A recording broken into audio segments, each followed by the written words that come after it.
नमस्कार, स्वागत है आपका कमोडिटी निवेश में, जहां हम आपको न सिर्फ कमोडिटी बाजार की खबरों से रूबरू कराते हैं बल्कि बेहतर ट्रेडिंग कॉल्स भी लेकर आते हैं। आपके पास कोई भी सवाल हो तो अगले आधे घंटे तक आप हमें सवाल पूछ सकते हैं। हमारा नंबर है 9136934058। साथ ही आप हमारे सोशल मीडिया पेज के जरिए भी अपने सवाल हमें भेज सकते हैं। हमारे साथ 4 मेहमान आज होंगे। दिनेश सोमानी जी हैं प्रो इंटेलीट्रेड सर्विसेज से, अनुज गुप्ता हैं IIFL सिक्योरिटीज से, अखिलेश जैन है टेक्निकल एक्सपर्ट है, और साथ ही आगे हमारे साथ फिस्क के चेयरमैन अश्विन नायक होंगे, जिससे मसालों का हम हाल जानेंगे। लेकिन कर लेते हैं फेड की मीटिंग की, क्योंकि आज फैसले की घड़ी है और आज देर रात US फेड का फैसला आ जाएगा। अनुज जी, क्या लग रहा है, किस तरह की उम्मीद बाजार लेकर चल रहा है और क्या फैसले से पहले क्या तैयारी करनी चाहिए ट्रेडर्स को, बुलियन के ट्रेडर्स को खास तौर पर? विश्वमोहन जी, देखिए 2 दिन पहले हमने 60,000 के ऊपर का स्तर आते हुए देखा था। आज हम देखें तो करीबन 58,600 के आसपास के लेवल हैं गोल्ड में। वहीं हमने $2010 के लेवल्स इंटरनेशनल मार्केट में देखे थे, आज करीबन 1940 के आसपास हैं। तो वॉलिटिलिटी जैसा हम एक्सपेक्ट कर रहे थे वैसी वॉलिटिलिटी हमने यहाँ पर देखी है। मुझे लग रहा है कि जो फेडरल बैंक का रिजल्ट आएगा, हालांकि मार्केट बंद होने के बाद आएगा, तो कल उसका रिजल्ट आपको अपनी मार्केट में देखने को मिलेगा। तो उसमें काफी वॉलिटिलिटी हम देखेंगे और गैप डाउन ओपनिंग या गैप अप ओपनिंग यहाँ पर हो सकती है। तो उसके मद्देनजर मेरी एक सलाह है कि आप कोई भी पोजीशन को कैरी फॉरवर्ड ना करें। इंट्राडे में जो भी ट्रेड जाएं उसको कट करके जाएं। दूसरी तरफ जो उनका एक्सपेक्टेशन है कि 0.25 बेसिस से वो इंटरेस्ट रेट बढ़ा सकते हैं, या फिर एक्सपेक्टेशन ये भी है कि वो फ्लैट भी इंटरेस्ट रेट रख सकते हैं, क्योंकि उनके लिए मेन इंपॉर्टेंट जो कंसर्न है अभी बैंकिंग सिस्टम को लाइन पे लेके आना है, वो उनके लिए सबसे बड़ा चैलेंज है। इंटरेस्ट रेट या इन्फ्लेशन जो है वो अब उनके लिए सेकंड स्टेज पे चला गया है। तो मेरा मानना है कि हो सकता है कि वो लेस हॉकिश स्टेटमेंट यूज करें, जो कि गोल्ड के लिए आपको अगेन एक पॉजिटिविटी प्रोवाइड करेगी। हालांकि कल के लिए पोजीशन को कैरी फॉरवर्ड नहीं करना चाहिए, बट कल जब मार्केट खुलेगा, कल जब डिसीजन आएगा, उसके बेस पर पोजीशन को जो है कल ले सकते हैं। बट आज के लिए कैरी फॉरवर्ड पोजीशन ना करें, क्योंकि मार्केट काफी वॉलेटाइल रहने वाला है और उनका जो मेन एक्चुअल जो इंस्टांस होगा वो उनकी स्टेटमेंट रहेगी। स्टेटमेंट में वो क्या दर्शाते हैं, क्या बेल आउट पैकेज लेके आते हैं, क्या बैंकिंग सिस्टम के लिए क्या फंडिंग करते हैं, क्या सिस्टम बनाते हैं, वो उसको लेकर काफी जो स्टेटमेंट है उनका वो काफी इंपॉर्टेंट रहेगा, और उसके बेस पर ही आपको आने वाला मार्केट जो है दिशा तैयार करता हुआ दिखाई देगा। तो बेहतर है कि आज थोड़ा सा जो एक ट्रेडिंग स्टाइल है वो थोड़ा सा इंट्राडे का ही रखें और उसको कैरी फॉरवर्ड ना करें। ओके, यानी सिर्फ फेड के फैसले तक इस पोजीशन को रखें, उसके बाद नए सिरे से कल आप जब बाजार कल खुलेगा उसके बाद नई पोजीशन बनाएं, तो आप ट्रेड को अपने कैरी ना करें, कम से कम बुलियन में तो कम से कम नहीं करें, क्योंकि काफ़ी मार्केट वोलेटाइल रहने वाला है। दिनेश जी, आपकी क्या सलाह है, बुलियन के ट्रेडर्स के लिए क्या सलाह देंगे आज, कैसे ट्रेड करें फेड के फैसले से पहले और फेड के फैसले के बाद? कल हमने काफी सेलिंग आते हुए देखी गोल्ड और सिल्वर में, और ऊपर के स्तर से करीब करीब मेरे हिसाब से 1000 रुपया गोल्ड निकल गया है। तो मुझे लगता है 59,200 के आसपास अगर की जाता है गोल्ड, तो वहां पर एक सेलिंग की सलाह मुझे रहती है। नीचे में दोबारा 58,500 का इसमें लेवल देखने को मिल सकता है। चलिए कुछ सवाल जवाब भी ले लेते हैं, कई सारे दर्शकों के सवाल हैं। पहला सवाल गोल्ड पर ही है, महावीर हैं बंगलुरु से। दिनेश जी, इन्होंने MCX पर 57,600 रुपये जानना चाह रहे हैं कि क्या नीचे की तरफ आ सकता है, क्या आप क्या उम्मीद कर रहे हैं? 58,500 मुझे लगता है एक बार ही आ सकता है, जो कल आ चुका है, और अगर ये ब्रेक करता है मुझे लगता है 58,400 से नीचे हाल फिलहाल अभी जाने का नहीं लगता है। हाँ, ऊपर दोबारा अगर 59,200 जाता है तो वहां पर एक बार सेलिंग प्रेशर दोबारा बनेगा। ओके, चलिए अगले दर्शक का सवाल ले लेते हैं। अगले दर्शक हमारे साथ प्रशांत है आसनसोल से। सिल्वर मिनी इन्होंने लॉन्ग कर रखा है 62,000 के आसपास का, क्या करना चाहिए इनको? अनुज जी, काफी अच्छा फायदा हो रहा है इनको, प्रशांत को। देखिए, इनको प्रॉफिट बुक कर लेना चाहिए, क्योंकि आप देखेंगे तो जो रेंज है सिल्वर की, ये हायर रेंज के आसपास खड़ा है अभी। यहाँ पर प्रॉफिट बुक करना चाहिए। हालांकि हमारा मानना है कि चांदी में आपको अगेन फेड की मीटिंग के बाद भी पॉजिटिव इंस्टांस आता हुआ दिखाई देगा। तो बेहतर है कि एक बार यहाँ पे प्रॉफिट बुक करें, आपको कल दोबारा से मौका मिलेगा। कल इंटरेस्ट रेट डिसीजन आने के बाद आप अगेन पोजीशन को बिल्डअप कर सकते हैं, बट आज के लिए मुझे लगता है कि इनको एक बार प्रॉफिट बुक कर लेना चाहिए। 69,500 69 के आसपास प्रॉफिट बुक कर सकते हैं। ओके, नेचुरल गैस और गोल्ड मिनी भी इन्होंने शॉर्ट कर रखा है, क्या करना चाहिए दोनों में? नेचुरल गैस की भी तेजी अब गायब होती दिख रही है, इंटरनेशनल मार्केट में तो तेज गिरावट दिख रहा है नेचुरल गैस में, क्या करना चाहिए अनुज जी? देखिए नेचुरल गैस के अंदर हमने एक लोअर लेवल से रिकवरी आते हुए देखी है। कल हमने देखा था 177 के आसपास का लो मारा था, उसके बाद 185 के आसपास है। तो मुझे लगता है कि एक बार यहाँ पे होल्ड किया जा सकता है। ऊपर में 195 और 198 तक के लेवल देखने को मिल सकते हैं। तो जिनकी खरीदारी जो है, मुझे लगता है कि अगर रेट के आसपास है तो होल्ड करें, 174 का स्टॉप लॉस लगा लें। ऊपर में 195 से लेकर 198 तक के लेवल देखने को मिल सकते हैं। ओके, अगला सवाल भी प्रशांत का ही है। क्रूड इन्होंने 6,439 रुपए 6439 पर शॉर्ट किया है। दिनेश जी क्या सलाह देंगे? मुझे लगता है थोड़ा सा पुल बैक क्रूड में आ सकता है 5830 के आसपास तक। ओवरऑल ट्रेंड डाउन भी है। अगर शॉर्ट है तो मुझे लगता है इन्होंने होल्ड करना चाहिए, नीचे का और लक्ष्य बन सकता है उसमें। ओके, निशांत हैं मेरठ से। यूएसडी आईएनआर इन्होंने शॉर्ट किया है 82.28 पर। क्या 2 दिनों में 82 तक आ सकता है क्या अनुज जी? देखिए मुझे लग रहा है कि कल आपको जिस तरीके से डॉलर इंडेक्स में हमने गिरावट देखी है, 103 के नीचे ट्रेड कर रहा है। मुझे लगता है कि एक जो सेंटीमेंट है थोड़ा सा नेगेटिव यहाँ पे हो सकता है, और मींस रुपी यहाँ पे अप्रिशिएट हो सकता है। और नीचे एक्सपेक्ट कर रहे हैं कि एक बार 82-40 तक के लेवल देखने को मिल सकते हैं। तो उस लेवल के आसपास है तो वहां पर एक बार एग्जिट कर सकते हैं। और मुझे लग रहा है कि फेड की मीटिंग के बाद जो रुपी है वो थोड़ा सा यहाँ पे अप्रिशिएट हो सकता है। उससे मुझे लग रहा है कि कहीं ना कहीं उनको अपना पोजिशन निकालने में हेल्प मिलेगी। दिनेश जी अगला जो सवाल है हर्ष प्रजापति का है झांसी से। इनका सवाल है कि फेड अगर 0.25% ब्याज दरें बढ़ाता है तो चांदी पर इसका क्या असर होगा? क्या असर होगा? मुझे लगता है कि एक बार शॉर्ट टर्म करेक्शन नीचे आना चाहिए मार्केट, अगर ब्याज दरें बढ़ती है। 25 बेसिस पॉइंट ऑलरेडी फैक्टर्ड इन है। इससे अगर कुछ ज्यादा होता है या उनके स्टेटमेंट्स कुछ अगेंस्ट आते हैं इकोनॉमी के, तो मुझे लगता है एक बार गिरावट हो सकती है सिल्वर में। लेकिन 0.25% ऑलरेडी फैक्टर्ड इन है, तो मुझे ऐसा लगता है कि बहुत ज्यादा वॉलेटिलिटी नहीं देखने को मिलेगी सिल्वर के हद तक। 2.5% बाजार भी मानकर चल रहा है तो हो सकता है कि उतनी वॉलेटिलिटी नहीं दिखे। अगला सवाल भी बिल्कुल सिमिलर है। अनुज जी आपसे ये सवाल होगा, और दर्शक जो हैं, जो व्यूअर हैं, उनका नाम भी अनुज गुप्ता ही है ग्वालियर से। ये भी जानना चाहे कि फेड के फैसले का क्या असर हो सकता है। देखिए फेड के फैसले का असर हमें लग रहा है कि बुलियंस के लिए पॉजिटिव ही रहेगा। क्योंकि जिस तरीके से हम बैंकिंग क्राइसिस देख रहे हैं, तो डेफिनेटली हमें लग रहा है कि कोई ना कोई ऐसा इंस्टांस आपको देखने को मिलेगा जो बुलियंस के लिए सपोर्टिव होगा। तो मेरे हिसाब से हालांकि मैं एडवाइस कर रहा हूं कि आप कल के लिए पोजीशन को कैरी फॉरवर्ड ना करें। डिसीजन आने के बाद मुझे लग रहा है कि कल से फिर आप फ्रेश पोजीशन गोल्ड सिल्वर में बना सकते हैं। ओके, जितेंद्र विश्वकर्मा है गांधी धाम से। इनका सवाल है नेचुरल गैस में इतनी गिरावट इतनी गिरावट क्यों आ रही है दिनेश जी? काफी डिस्काउंटेड रेट में मुझे लगता है जहां से सप्लाई हो रही है वहां से काफी डिस्काउंटेड रेट में सेलिंग हो रही है इसमें, और वया रूट जाकर दूसरे कंट्रीज को इसमें सप्लाई हो रही है निचले स्तरों पर। जैसे इंडिया हमारे यहाँ इंपोर्ट कर रहा है डिस्काउंट रेट में रशिया से, वैसे ही काफी कंट्रीज में डिस्काउंट रेट में यहाँ पर सप्लाई हो रही है, और यही मुख्य कारण है कि इसमें गिरावट देखी जा रही है कंट्रीज। ओके, अगर गिरावट इतनी आ रही है, 185 के आसपास भाव आ गया है, अगला कॉन्ट्रैक्ट भी देखे तो वो भी 190 के आसपास का है, क्या करना चाहिए यहाँ पर दिनेश जी एनजी में? मुझे लगता है यहाँ से पुल बैक रैलीज बिल्कुल आ चुकी है। इसका बेस प्राइस है 180 182 के आसपास में इसमें खरीदी की जा सकती है। ऊपर में मुझे लगता है 195 208 तक के लेवल्स उसमें देखने को मिल सकते हैं। अगले दर्शक है इसके बंसल है ग्वालियर से। एल्युमिनियम क्या 210 रुपए तक आएगा? क्या अनुज जी लग रहा है आपको 210 रुपए 203 के आसपास है?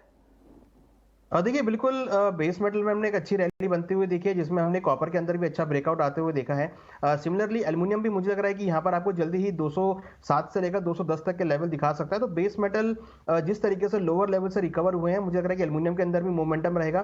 200 के आसपास काफी स्ट्रॉन्ग सपोर्ट एल्युमिनियम ने बनाया है, और इन्वेंट्री भी यहाँ पर काफी ड्रॉडाउन होकर आई है। तो मेरे हिसाब से एल्युमिनियम में आपको जल्दी ही 207 210 तक के लेवल देखने को मिल सकते हैं। तो यहाँ पर इनको पोजीशन को होल्ड करना चाहिए। ओके, अगले दर्शक है पवन है हिसार से। ग्वारसीड नीचे कहां तक आ सकता है? लोअर लेवल क्या होगा जो करंट कॉन्ट्रैक्ट है दिनेश जी ग्वारसीड का? मुझे लगता है 5615 ये max to max downside इसमें देखने मिल सकता है। 5540 के नीचे मुझे जाता लिखता नहीं है, और मोमेंटम इसमें 2 दिनों से काफी स्ट्रांग है। तो अगर एनीथिंग अराउंड 5520 के आसपास 5620 अगर आता है तो शॉर्ट कवर कर लेना चाहिए। ओके, और धनिया का 10 अप्रैल तक का क्या टारगेट है दिनेश जी आपका? धनिया में अभी एक रेजिस्टेंस जोन पर आकर मार्केट रुक गया है। 7330 का एक बहुत बड़ा रेजिस्टेंस है। अगर ये 7330 का लेवल ये क्रॉस करता है तो मुझे लगता है 7650 तुरंत देखने मिलेगा। एज ऑफ नाउ इसमें कोई न्यूट्रल पोजीशन बनती है, अनलेस एंड अनटिल 7350 क्रॉस करे तो इसमें दोबारा बाइंग पोजीशन बनाई जा सकती है। ओके, अनुज जी मसालों पर आपका व्यू क्या बन रहा है? जबरदस्त तेजी दिख रही है सभी मसालों के काउंटर में, खास करके कोरिएंडर और जीरा, इन दोनों ही काउंटर पर आप क्या सलाह दे रहे हैं? और 10 अप्रैल तक अगर आप भी धनिया का टारगेट बता दे तो पवन जी को आसानी होगी। देखिए मसालों में एक अच्छी खासी रिकवरी हमने देखी है। इवन अगर आप टेक्निकल चार्ट्स को देखें तो यहाँ पर काफी अच्छे ब्रेकआउट देखने को मिले हैं। इंटरेस्टिंग ये है कि जो वॉल्यूम इन काउंटर्स में आए हैं वो काफी सपोर्टिव लग रहे हैं। हमने बीच में वॉल्यूम जाते हुए देखे थे, बट अब जो वॉल्यूम इसके अंदर बड़े हैं और जो ब्रेकआउट उसके साथ देखने को मिला, तो एक्सपेक्टेड है कि जो मोमेंटम है स्पाइसेस में वो पॉजिटिव रहेगा। मैं काफी पॉजिटिव हूँ टर्मरिक और कोरिएंडर को लेकर। मुझे लग रहा है कि टर्मरिक में आपको करीबन 7300 तक के लेवल, और कोरिएंडर में जैसा कि आज भी काफी अच्छा ब्रेकआउट यहाँ देखने को मिला है, प्राइस 7200 के ऊपर सस्टेन कर रहे हैं, तो मुझे लग रहा है कि 7600 तक के लेवल देखने को मिल सकते हैं। वहीं अगर जीरा की बात करें तो जीरा ऑलरेडी हम काफी ऑप्टिमिस्टिक है जीरा को लेके। 28,000 से काफी अच्छी रिकवरी यहाँ पर देखने को मिली है। मुझे लग रहा है कि जीरा ऊपर में आपको 36,000 तक के लेवल जल्दी दिखा सकता है। तो जीरा, टर्मरिक, कोरिएंडर तीनों ही मसालों के अंदर एक अपसाइड मोमेंटम आने वाले दिनों में रह सकता है, और 10 अप्रैल तक मुझे लग रहा है कि जो रैली है ये आगे कंटिन्यू रहेगी। ओके, जीरे को लेकर आपका व्यू क्या बन रहा है दिनेश जी? मुझे लगता है सर अराउंड 34,700 के आसपास, 34,800 के पास इसमें खरीदी करनी चाहिए। 35,600 कल या परसों तक इसमें टारगेट बनना चाहिए। 35,600 650 एक थोड़ा सा रेजिस्टेंस जोन है जहां पर थोड़ी सी बिकवाली बन सकती है, प्रॉफिट बुकिंग आ सकती है। तो एज ऑफ नाउ ये 800 रुपए का टारगेट मुझे लगता है बुक करना चाहिए। चलिए, एक और दर्शक के सवाल अभी आए हैं। जितेंद्र नाम है इनका। कॉपर इन्होंने 760 रुपए पे शॉर्ट किया है, करंट लेवल के आसपास ही है इनके शॉर्ट के भाव के आसपास। अनुज जी, क्या करना चाहिए इनको कॉपर में? देखिए कॉपर के अंदर एक अच्छा ब्रेकआउट हमने आते हुए देखा है। अगर आप डेली चार्ट्स को देखेंगे तो वहां पे अच्छा ब्रेकआउट रहा है, वॉल्यूम्स के साथ ब्रेकआउट हुआ है। मुझे लगता है कि कॉपर में इनको शॉर्ट से निकल जाना चाहिए, या फिर ये कॉपर में करीबन 771 का एक स्टॉप लॉस लगा के रखें। अगर 771 ब्रेक होता है तो फिर इसमें हम 778 से लेकर 780 तक के लेवल आते हुए देखेंगे। तो मेरे हिसाब से कॉपर के अंदर और बेस मेटल में शॉर्ट्स में अगर डिप मिलता है तो निकल जाए। यहाँ पर एक तेजी का ट्रेंड देखने को मिल सकता है इंट्राडे के लिए। ओके, चलिए मसालों पे वापस से बात कर लेते हैं। हमारे साथ अश्विन नायक साहब आ गए हैं, फिश के चेयरमैन है। सर, स्वागत है आपका। क्या सर जीरे में और धनिया में, इन दोनों में जबरदस्त तेजी दिख रही है? ग्राउंड की क्या स्थिति है, क्या रिपोर्ट है? एक्सपोर्ट डिमांड किस तरह की है, और सप्लाई की स्थिति क्या खराब हुई है क्या इस मौसम खराब होने की वजह से? क्या जो प्रोड्यूसिंग एरिया है वहां से क्या सप्लाई की दिक्कतें हो रही हैं? नमस्कार सर। एक्चुअली पिछले जो करीबन 15 दिन से 2 बार वेदर सिस्टम जो कार्यरत हुए हैं, गुजरात में भी कच्छ एरिया और नॉर्थ गुजरात जहां थोड़ा बहुत माल खड़ा था खेतों में, और राजस्थान में काफी माल खड़ा था, उधर भी काफी भारी मात्रा में वेदर खराब हुआ है। तो उसका एक इफेक्ट आया है बाजारों में, और बाजार काफी तेज हुए हैं। उसके अलावा गुजरात के जो अराइवल है वो भी पिछले एक वीक में काफी कमजोर हुए। अभी वो अराइवल वेदर के हिसाब से कमजोर हुए हैं कि फिर क्रॉप साइज में कोई गड़बड़ है उसके हिसाब से कमजोर हुए, वो अभी तक नहीं पता चला है, लेकिन अराइवल लास्ट एक वीक से कमजोर हुए। ये 2 रीजन, और सामने अभी सीजन की डिमांड तो रहती ही है। अभी रमजान की डिमांड बांग्लादेश की पिछले 15 दिन से काफी अच्छी थी, क्योंकि बांग्लादेश इधर से बाय रोड ही माल चला जाता है, और उसके अलावा चाइना की भी कुछ डिमांड थी। तो ये सब रीजनों से बाजार अभी काफी रफ्तार पकड़ी है। ओके सर, जिस तरह के मौसम में बदलाव आया है, और फिश की जो रिपोर्ट थी जो उत्पादन को लेकर, कोरिएंडर और जो क्यूमिन सीड्स को लेकर, क्या लग रहा है उस उत्पादन के नंबर्स में कुछ बदलाव अब हो जाएंगे, नीचे की साइड में आ सकता है ये? हाँ जी सर, जीरे में आएगा, क्योंकि जीरा जो जैसा मैंने बताया, गुजरात के 2 इलाके और राजस्थान के काफी इलाकों में करीबन 60-70% माल खेतों में खड़ा होगा। तो उसमें यील्ड में काफी कमी आएगी, और क्वालिटी भी काफी खराब आएगी। और धनिये में कुछ इलाकों में यील्ड में कमी आ सकती है, लेकिन धनिये में क्वांटिटी ज्यादा कम हो, उसकी कंपेयर में क्वालिटी ज्यादा बिगड़ेगी, ऐसा लग रहा है। ओके सर, भाव के हिसाब से क्या लग रहा है? परसेंटेज टर्म में अगर बात करें तो यहाँ से जो मौजूदा भाव आप देख रहे हैं, कितनी तेजी की संभावना आपको लग रही है? जीरा सर, एक्चुअली मैंने शायद आपको लास्ट इंटरव्यू में बताया था कि ओवरऑल पूरे साल के लिए फंडामेंटल काफी स्ट्रॉन्ग ही है, क्योंकि जो ओवरऑल बैलेंस शीट है वो टाइट ही थी। अभी सीजन के सामने शायद तेजी पकड़ती या नहीं पकड़ती वो एक क्वेश्चन था, लेकिन मौसम ने अभी से ही तेजी इसको कर दिया। और धनिया ऑलरेडी बॉटम साइड के ऊपर चल रहा है, और उसमें क्योंकि ये जो मौसम है वो मध्य प्रदेश में भी खराब है, तो मध्य प्रदेश में भी धनिया होता है, राजस्थान में भी होता है, गुजरात में भी होता है, तो उसमें भी एक सपोर्ट मिल गया है, और अभी उसमें धनिया में भी थोड़ी और तेजी आ सकती है। और जीरा के फंडामेंटल के हिसाब से पूरे साल जीरा स्ट्रॉन्ग ही रहने का पूरा चांस है। तो क्या 40 के पार चला जाएगा अब जीरा आने वाले समय में? अभी वो तो मैं नहीं बता सकता। मैं अभी एक्चुअली फीस के चेयरमैन पद के ऊपर भी हूँ, इसके लिए मैं कोई टारगेट नहीं दे सकता हूँ। और उसके अलावा एक रीजन और भी ऐड हुआ है इसके अंदर, सीरिया और तुर्की में जहाँ पे अर्थक्वेक आया था उसी इलाकों में पिछले एक वीक से बाढ़ आई हुई है। और उसके कारण एक वो भी नजर में आ रहा है कि उधर से जो क्रॉप नहीं आने का चांस था वो भी ज्यादा करके कंफर्म हो रहा है। ओके, यानी कुल मिलाकर भाव ऊपर की तरफ ही रहेंगे। हो सकते हैं बीच बीच में छोटे मोटे करेक्शन आते रहें। आप वैसे भी एनालिस्ट तो है नहीं, तो आप जो डिमांड सप्लाई की सिनेरियो उसके हिसाब से ऐसा लग रहा है कि धनिया और जीरा, धनिया तो ऑलरेडी लोअर साइड में था तो एक लोअर लेवल पे बाइंग भी आ रही है, और जीरे को सप्लाई को लेकर जो चिंता वापस से इमर्ज हो रही है उसका भी फायदा मिल रहा है। शुक्रिया सर, आपने वक्त निकाला। Thank you sir. चलिए आगे बढ़ते हैं। एक और दर्शक है हमारे साथ, जमील भाटी हैं चूरू राजस्थान से। ये क्रूड और एनजी में जाना चाह रहे हैं कि क्या करना चाहिए। दिनेश जी, क्या करना चाहिए क्रूड और एनजी पर? इनको ट्रेडर है, क्या सलाह देंगे इनको? क्रूड में अभी मुझे डाउन ट्रेंडिंग नजर आती है सर। 58.30 का जो उसने ब्रेकडाउन दिया था उसके बाद 53.50 का लेवल बनाया इसने। दोबारा अगर 58.30 के आसपास आता है तो मुझे लगता है दोबारा एक सेलिंग बन सकती है उसमें। 56.50 57.30 के इसमें टारगेट बन सकते हैं। ओके, और एनजी के लिए क्या कहा आपने? एनजी के लिए कि सर क्या टारगेट है? 180 182 के आसपास इसमें खरीदारी कर सकते हैं। 195 208 के इसमें टारगेट देख सकते हैं। 167 का स्टॉप लॉस देखा जा सकता है। ओके, यानी डिप में खरीदारी की सलाह है, फिर 195 के ऊपर के टारगेट के लिए आप वेट कर सकते हैं। अगले दर्शक है सरदारा सिंह है गंगानगर से, मस्टर्ड में जानना चाह रहे कि क्या हो रहा है। अनुज जी, वायदा में तो ट्रेड हो नहीं रहा है, इन्होंने सवाल अब पूछ लिया है, क्या कुछ ट्रैक कर रहे हैं आप? देखिए, एक प्राइसेस में हमने एक रिकवरी आते हुए देखी, क्योंकि जिस तरीके से बारिश और मौसम खराब हुआ है तो जो क्रॉप मंडियों में थी या फिर जो क्रॉप खड़ी हुई थी रेडी थी कटने के लिए, उसका थोड़ा सा नुकसान यहाँ पर देखने को मिला, जिसकी वजह से हमने सरसों के अंदर एक रिकवरी आते हुए देखी है। मुझे लग रहा है कि शॉर्ट टर्म में एक बाउंस बैक रहेगा, क्योंकि क्रॉप थोड़ी सी डैमेज होती हुई दिखाई दी है, या मंडियों के अंदर जो क्रॉप है उसको संभालना थोड़ा मुश्किल हो रहा है। तो अभी फिलहाल जो सिनेरियो दिख रहा है वो यहाँ पर दिख रहा है कि सभी एग्रीकल्चर कमोडिटी की फसल जो कि जैसे गेहूं है, चना है, सरसों है, यहाँ पर अभी प्राइस में थोड़ा सा उछाल देखने को मिल सकता है। अगले दर्शक, इन्होंने नाम नहीं भेजा है, गोल्ड में क्या करें? दिनेश जी, 5-6 घंटे के लिए अगर इनको ट्रेड करना हो फेड के फैसले से पहले तो क्या सलाह देंगे? क्या ट्रेडिंग रणनीति बनाए? 5 से 6 घंटे के लिए सिर्फ ट्रेड करना है। बिल्कुल, एज ऑफ नाउ सर ऐसा है कि 58,500 एक बेस लाइन, थोड़ा सपोर्ट जोन है यहाँ पर, जहाँ पर मार्केट खड़ा है अभी। यहाँ से मार्केट मुझे लगता है कि 59,000 का लेवल एक बार क्रॉस कर सकता है। ओवरऑल ट्रेंड जो कल जो सेलिंग आई उस हिसाब से लगता है कि हायर साइड में सेलिंग करना ज्यादा मुनाफेबल रहेगा। तो अराउंड 59,000 से ऊपर कहीं जाता है तो वहां सेलिंग करना चाहिए। शाम के सेशन के लिए वेट करें, अगर ये ऊपर थोड़ा बढ़ता है तो वहां पे सेलिंग करने का मौका देंगे। ओके, तो ये व्यू है। रिया थी, अब इन्होंने नाम भेजा है दिल्ली से, इनका सवाल था कि गोल्ड में क्या करना चाहिए। एक और सवाल गोल्ड पर ही आ रहा है, परवीन है हिसार से, इन्होंने बाई किया है 58,600 रुपए में। अनुज जी, इनके बाइंग लेवल के आसपास ही है गोल्ड, क्या टारगेट और क्या स्टॉप लॉस लगा लेना चाहिए इनको?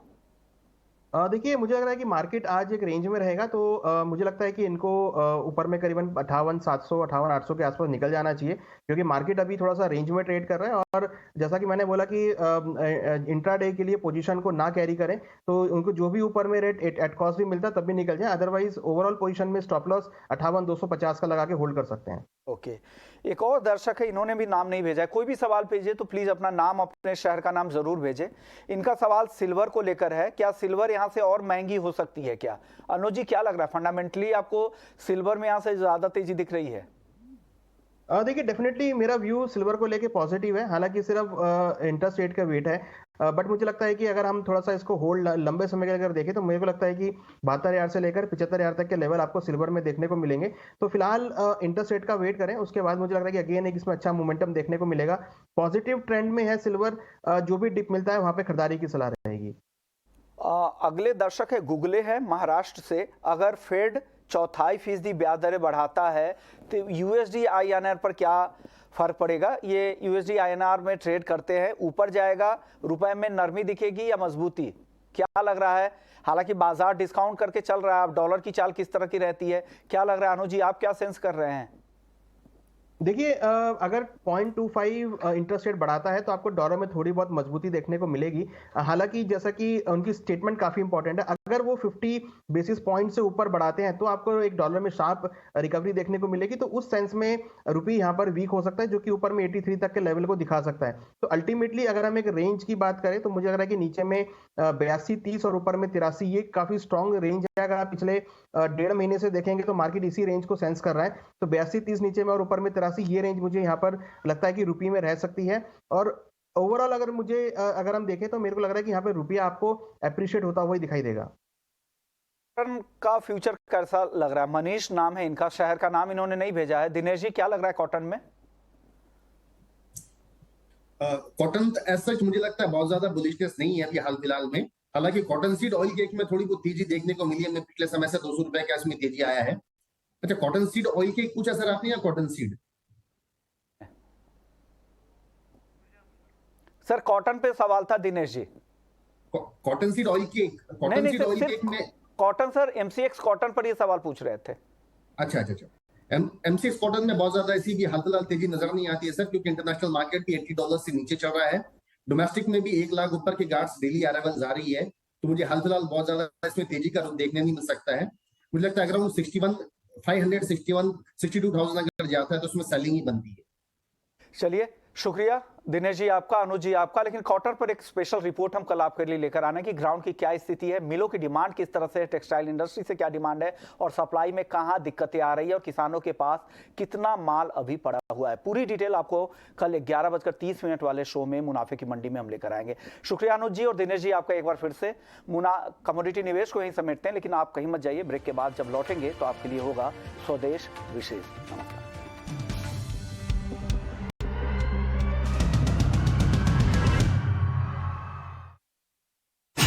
आपके सपनों की